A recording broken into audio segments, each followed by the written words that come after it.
The nomination and confirmation of Brett Kavanaugh creating deep divide not only politically but on gender issues like the conversation on sexual assault. Now, we've seen multiple marches around the world, including here in Toronto, that call for better policies and legislation regarding women's rights. So where do these movements go from here? We're all watching really closely, and we're watching a situation where women aren't being heard, where women are being, to some extent, ignored, where the optics are really bad. So it's not just an American issue, it becomes a global issue in a sense as well.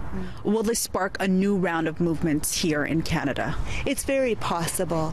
For the first year inauguration of Trump, there were protests here, there were lively protests here, and it's quite possible that the same thing will happen. Stop protecting rapists! Stop protecting rapists!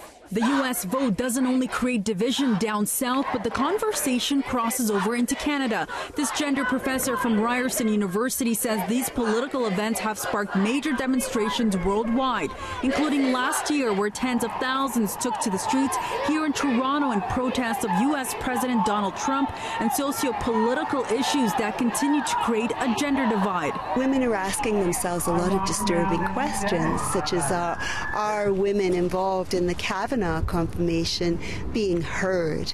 Are the allegations being taken seriously? And I think as a result of that, you're going to get a lot of women who are angry and who are going to take political action.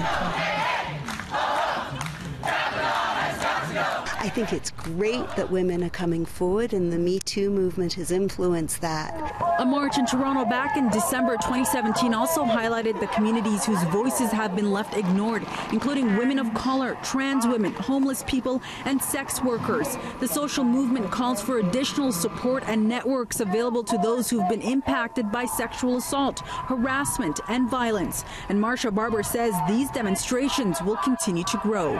I think the Me Too movement has encouraged women to come forward, and maybe the one heartening thing about this is women are stepping forward. They're not putting up anymore with sexual assault, sexual misconduct, sexual harassment, and the fact that Dr. Ford stepped forward is very hopeful.